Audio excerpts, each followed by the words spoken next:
Question चौथा का दूसरा बताएंगे। दूसरा क्वेश्चन सेम है जो पहला था, यानी हमको पहले पता करना है कि ये समीकरण संगत है या असंगत। तो पहले पता कर लेते हैं संगत है कि असंगत। तो हमको देखना है a1/a2 कितना है इसका। तो a1/a2 बराबर कितना, a1 मेरा कितना है, x का गुणांक 1 है तो 1 लिखेंगे, और a2 में x 3x है तो x का गुणांक कितना है, 3 है। अब आगे देखेंगे b1/b2 कितना है इसका। तो b1 मेरा कितना है, -1 है, ठीक है। b1 क्या है, -1 है, और b2 कितना है, -3 है, ठीक है। तो ये माइनस माइनस कैंसिल होकर क्या हो जाएगा, 1/3 हो जाएगा। उसके बाद क्या देख रहे हैं, c1/c2 देखेंगे। c1 मेरा कितना है, 8 है, और c2 है मेरा 16। तो 1 8 8 हो जाएगा, और 2 8 16 हो जाएगा। तो c1 कितना हो गया, 1/2।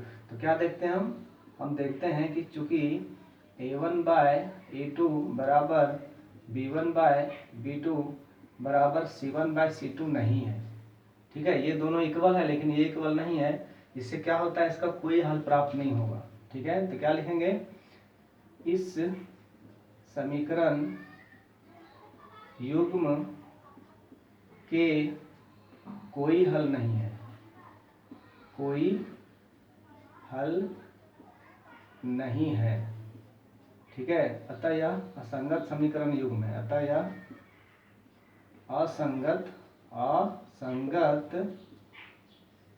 समीकरण युग्म है,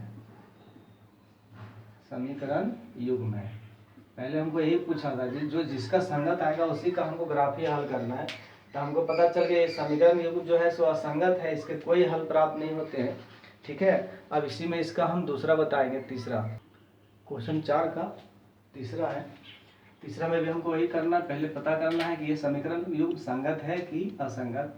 तो हम कैसे पता करते थे, a1/a2 देखेंगे, ठीक है। a1 कितना है इसका, a1 है मेरा 2 और a2 मेरा है 4, ठीक है। x का गुणांक देखते हैं। फिर b1/b2 देखेंगे, इसमें y का गुणांक देखेंगे। तो y का गुणांक 1 है, ठीक है, और y2 का गुणांक -2 है, ठीक है। और c1/c2 देखेंगे, c1 का गुणांक कितना है, -6, और c2 का गुणांक है -4। तो हम क्या देख सकते हैं, 1 दूना 2, 2 दूना 4। तो क्या देख रहे हैं, कि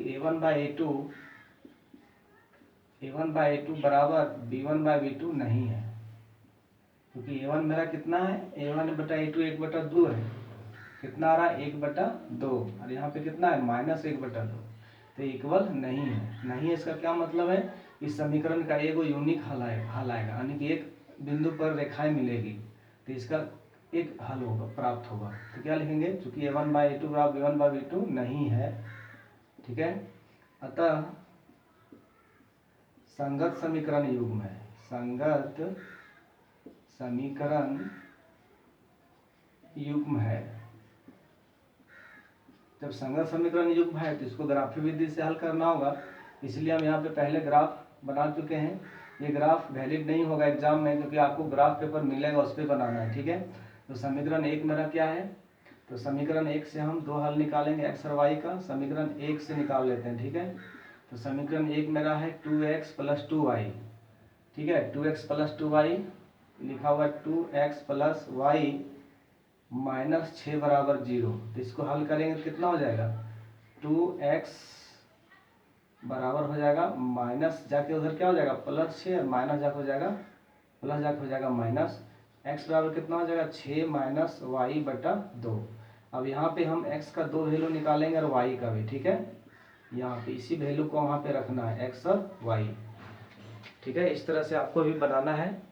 अब यहाँ पे समीकरण 2 से बनाएंगे, ठीक है। समीकरण 2 से ऐसे ही बनाएंगे, समीकरण 2 से एग्जाम में ऐसे ही करना है, ठीक है। समीकरण 2 क्या है, 4x - 2y - 4 है। अब देखिए इस समीकरण को यदि हम 2 से भागा कर दें, 4x - 2y - 4 को, यहाँ भी 2 से, यहाँ भी 2 से, और यहाँ भी 2 से, तो समीकरण बदल के क्या हो जाएगा, 2 दूना 4, यानी हो जाएगा 2x, ठीक है। यहाँ शॉर्ट करके लिख रहे हैं, जगह कम है, 2x माइनस हो जाएगा आपका y, फिर हो जाएगा आपका -2 बराबर 0। अब समीकरण को जब चेंज करेंगे तो क्या हो जाएगा, माइनस जाके प्लस हो जाएगा, और माइनस जाके प्लस, ये भी जाके प्लस। अब x बराबर क्या आ जाएगा, 2 + y/2। अब यहाँ भी इसका 2 हल निकाल लेंगे। समीकरण 2 से भी 2 हल प्राप्त करेंगे, x और y। ठीक है, इसका दो वैल्यू निकालेंगे। ठीक है, इस समीकरण युग्म का एक हल प्राप्त होगा, यानी कि आंसर एक आएगा इसका। अब देखिए यहाँ पे जब हम y बराबर रख लेंगे, यदि y बराबर ले लेते हैं, वह 2 ले लेते हैं। y बराबर कितना लेते हैं 2। y बराबर जो जब 2 लेंगे तो 6 में से 2 घटा देंगे और उसको हम 2 से भागा देंगे, क्योंकि y बराबर 2 लिए हैं तो 6 में 2 गया तो 4 बचेगा और 4 को 2 से भागा देंगे, कितना आ जाएगा 2। तो y बराबर x बराबर मेरा कितना आ गया 2, यानी दोनों 2 2 आ गया है। फिर से वैल्यू अलग अलग वैल्यू पुट करेंगे।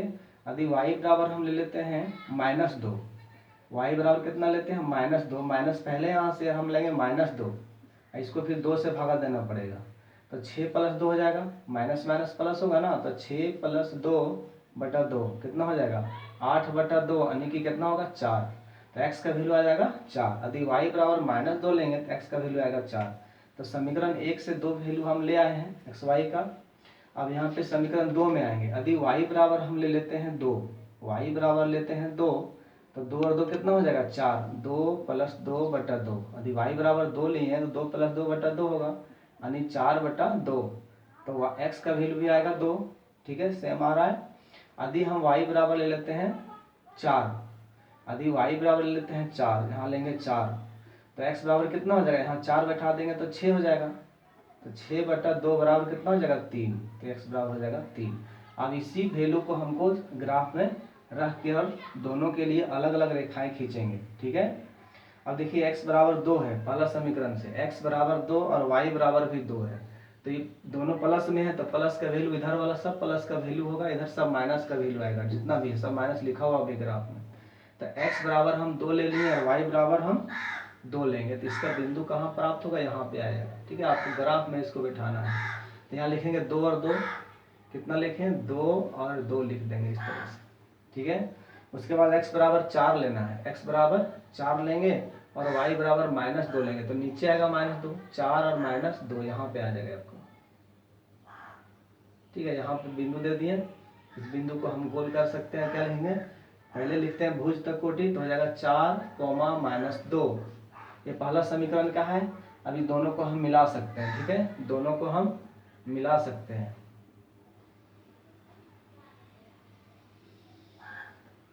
ये हो गया पहला समीकरण से प्राप्त रेखा है, तो यहाँ पे हम लिख सकते हैं। ठीक है, यहाँ पे आप समीकरण का नाम भी लिख सकते हैं, 2x + y - 6 = 0। अब दूसरा समीकरण से लाएंगे, x बराबर 2 और y बराबर 2, x बराबर 2 और y बराबर 2, तो यहाँ मिल रहा है दोनों। ठीक है, तो यहाँ 2 2 दोनों समीकरण का मिल गया है, और y बराबर x बराबर 3 है। ठीक है, और y बराबर 4 है, x बराबर 3 और y बराबर 4, तो यहाँ आ जाएगा ये 3 और 4। देखिए यहाँ मिल रहा है 3 यहाँ से और 4 यहाँ से, तो यहाँ पे इसको करेंगे। अब ये दोनों को मिलाएंगे। ठीक है, अब ये दोनों समीकरण को मिलाएंगे तो इस तरह से लाइन खींचना होगा, एकदम सीधा लाइन खींचना है। ठीक है, आपको ये स्केल से खींचना होगा। तो ये दोनों समीकरण कहाँ मिल रहा है, यहाँ पे जो था कितना था, यहाँ था आपका -2 और 4, नहीं ये था 4 और 3 और 4, 3 और 4। ठीक है, तो ये पॉइंट को यहाँ पे ध्यान रखना है कि ये 3 और 4 है। ठीक है, यहाँ पे 2 पॉइंट मिला है, एक पहला समीकरण का, एक दूसरा समीकरण का। तो इसका आंसर कितना आ गया है, ये दोनों जो आंसर आया है x का वैल्यू और y का वैल्यू 2 और 2 आ गया है। तो क्या लिखेंगे, इसका जो फाइनल आंसर होगा क्या होगा, x बराबर 2 और y बराबर 2, ये आंसर हो गया इसका। ठीक है, x और y का सेम वैल्यू आ गया 2 और 2, क्योंकि ये रेखाएं जो थी ये कैसी थी, प्रतिच्छेदी रेखाएं प्राप्त हुई थी, क्योंकि a1/a2 बराबर b1/b2 नहीं थी। ठीक है, अब इसी का हम इसी में चौथा बना देंगे। इसी में क्वेश्चन 4 बताएंगे, लास्ट क्वेश्चन है इसका। क्वेश्चन 4 भी उसे ही पता करना है कि ये संगत समीकरण है या नहीं। तो क्या देखेंगे, a1/a2 देखेंगे हम। ठीक है, तो मेरा a1 कितना है 2 है और a2 है 4। उसके बाद हम देखेंगे b1/b2, तो मेरा b1 कितना है -2 और b2 कितना है -4। c1/c2 देखेंगे। ठीक है, c1 मेरा है -2 और c2 कितना है -5। जब इसको हल करेंगे तो 1 दूना 2 होगा, 2 दूना 4, a1 कितना हो गया 1/2, a1/a2 1/2 और -1/, इसका भी आएगा 1 दूना 2 और 2 दूना 4, ये हो जाएगा 1/2, और c1 कितना आएगा 2/5। यानी माइनस माइनस कट के हो जाएगा 2/5। तो हम क्या देखेंगे, चूँकि A1/A2 बराबर B1/B2 है, लेकिन C1/C2 नहीं है, इसका कोई हल प्राप्त नहीं होगा। तो क्या लिखेंगे, अतः असंगत समीकरण, जिसका कोई हल प्राप्त नहीं होता वो असंगत समीकरण होता है। ठीक है, इनकंसिस्टेंट इक्वेशन प्राप्त हो जाता है। असंगत समीकरण युग्म लिखेंगे, असंगत समीकरण युग्म है।